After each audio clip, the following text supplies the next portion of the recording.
Nós, seres humanos, somos os únicos seres vivos capazes de elaborar, planejar e executar com precisão o que pensamos. E ainda conseguimos nos debruçar sobre o autoconhecimento. Temos os mecanismos mentais necessários para nos percebermos, nos observarmos e observarmos os outros. E apesar de toda a nossa capacidade, muitas vezes somos incapazes de nos contermos diante a uma opinião inversa ao nosso pensamento. Biologicamente, o nosso cérebro foi treinado para percorrer a seguinte trajetória: planejar uma ação e executá-la, ou seja, pensar e expressar o pensamento imediato. E não importa a idade que tenhamos, se não formos treinados, os processos mentais imaturos podem nos dominar. Geralmente, as pessoas, por não saberem qual novo caminho a ser criado em sua mente, acabam atropelando-se pelo imediatismo. Reagem à opinião alheia imediatamente quando não concordamos com algo, na busca do ter a razão. Neste contexto, situações recorrentes acontecem e podem ser observadas como a sensação de arrependimento de não ter conseguido controlar a língua. Quantas vezes você agiu no impulso imediato, dizendo o que queria, inclusive o que não queria também? Quantos novos pensamentos surgem? Por que eu não me controlei? Ai, meu Deus, eu deveria ter ficado calado. Será que eu peço desculpas ou não? Ai, que vergonha! E nesta hora não tem uma borracha para apagar ou voltar na sua reação. As palavras foram ditas, as ações foram feitas. Depois de tudo, não tem como apertar a tecla delete e apagar tudo como se nada tivesse acontecido. Daí vem a tomada de decisão. O que fazer diante do mal feito que eu já fiz? Como resolver a situação gerada? O processo de tomada de decisões é um dos mais conflitantes para o ser humano. Definir o que é melhor para si, escolher o que abandonar, decidir o que de fato faz sentido para a sua vida, tornou-se um enorme desafio na atualidade. Temos acesso a inúmeras informações que chegam a todo momento. E isso tudo vai influenciando o nosso pensar e o nosso estilo de vida. E se não tivermos cuidado, podemos nos perder no meio do caminho ou abandonar a rota. É essencial que o primeiro olhar seja para dentro de si. Assim, suas decisões serão mais assertivas. Somente com a compreensão acerca de quem somos, podemos definir com clareza o que queremos para nossas vidas. O interessante é que desde criança olhamos os comportamentos das outras pessoas e já imitamos. Desenvolvemos uma linguagem para atender às necessidades de comunicação e assim conseguimos manter relacionamentos com os outros. Somos capazes de seguir regras, cultura e costumes de uma sociedade para pertencê-la. E dentro desse contexto de sociedade, regra, cultura, relacionamento com o outro e relacionamento com o seu eu, vamos crescendo e à medida em que os anos vão passando, vamos obtendo a consciência de o quanto é desafiador estar inseridas em tantas situações. A complexidade da vida provoca a necessidade do autoconhecimento como a única solução para as nossas angústias.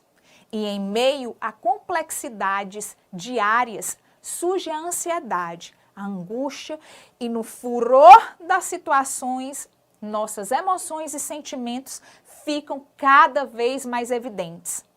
Na busca da compreensão de quem somos, o que pensamos, o que sentimos, como agimos, A neurociência age como parte integrante e primordial para entendermos o processo cerebral, a manifestação e os porquês das emoções e dos sentimentos.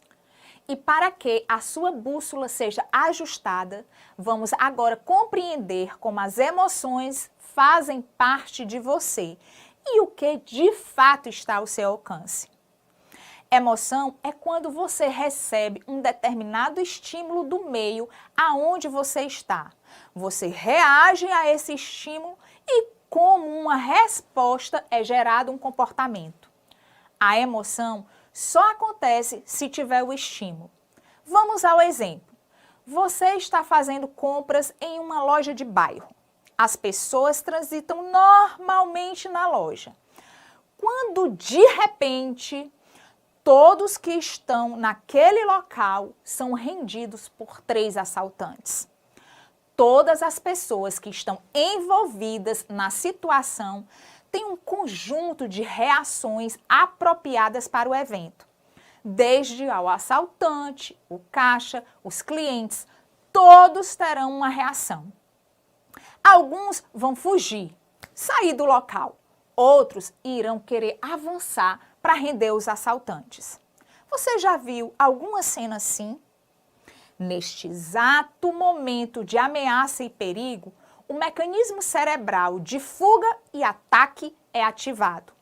Com essa ativação, ocorre uma maior liberação dos hormônios como adrenalina e cortisol em sua corrente sanguínea. A partir daí, você tem uma cascata de mudanças fisiológicas, alteração do batimento cardíaco, mudança da expressão facial, a irrigação sanguínea é alterada e é por isso que o indivíduo fica pálido, sua transpiração aumenta, havendo assim mudanças na pressão arterial. Todo esse conjunto foi apenas uma resposta que você deu à situação e isso é emocionalidade, é a sua reação emocional.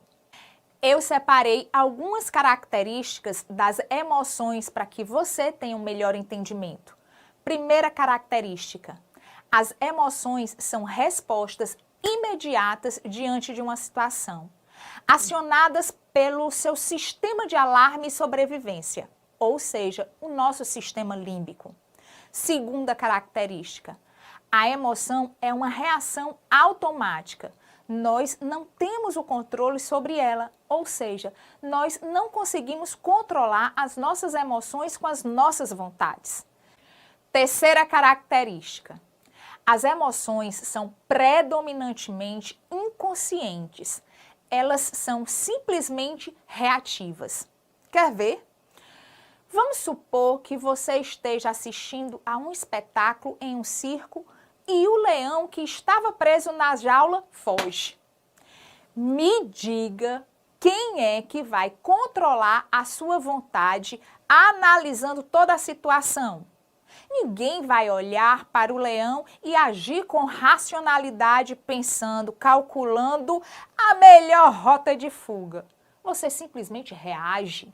Se você fosse analisar toda a situação para comparar a velocidade em que o leão estava vindo, a distância que você iria percorrer até a saída X ou Y, nesta altura do campeonato, o leão já teria te devorado. Essa é a grande questão da emoção. Ela busca uma solução imediata e você não tem controle sobre a emoção. É pá, pum, e já foi, não dá tempo. São frações de segundos, você apenas reage à situação inesperada. Nas duas situações, os estímulos que geraram as emoções foram externos. Na primeira situação, o ladrão. Em seguida, o leão. Outro tipo de estímulo é o interno. Suas ideias, sua saúde mental também é capaz de provocar emoções. Por exemplo, se você pensa em alguém que você gosta ou que você odeia, isso pode te fazer lembrar de situações vividas no passado. Ambas trarão reações emocionais para você. E aqui eu destaco que nossas emoções transitam entre emoções positivas e emoções negativas, a qual nós chamamos de escala de valência, ou seja, valência positiva e valência negativa. A valência positiva é aquela que nos inclina a comportamentos de aproximação. Quando algo de bom nos acontece e nos deixa felizes, alegres, a nossa tendência é buscar a aproximação com o que está nos alegrando. Já a valência negativa é aquela que nos inclina a comportamento de afastamento. Quando algo desagradável acontece e nos entristece, temos a tendência de nos distanciar daquilo que nos traz desconforto. Ou ainda, quando a situação nos amedronta, tendemos a fugir ou atacar do que nos ameaça. Entretanto, será mesmo que existem emoções 100% ruins ou 100% boas? Eu sempre digo que todas as emoções são necessárias. Ivana, pelo amor de Deus, como assim? Você está me dizendo que o medo é necessário? Hã? Você está me dizendo que a raiva que eu tenho também é necessário? Me explica. Não, me explique isso, me explique. Calma, vamos à compreensão. Tudo que existe a nível neurológico tem uma função específica. O medo é um estado de alerta. Agora, imagine-se sem o medo. Você, sem o medo, pula de um prédio de 20 andares. Ou seja, você, sem medo, perde a noção do perigo. O simples fato de atravessar a rua sem prestar atenção com os carros em movimento já era motivo de morte, uma vez que o carro não seria uma ameaça. Você iria passar na frente do carro em movimento tranquilamente. E a raiva? Você já se imaginou sem raiva de jeito algum? Como você iria impor os seus limites? A raiva age como um motivador para a imposição de seus limites. Sendo assim, todas as emoções são necessárias e têm a função de gerar um comportamento com o objetivo de proteção. Muito bem, até aqui você viu que a emoção faz parte de você, que ela é necessária, protetora, reativa e que ela só acontece mediante aos estímulos. No próximo encontro, vamos unir emoção e sentimento. Vamos ver o que essas duas juntas fazem na sua vida.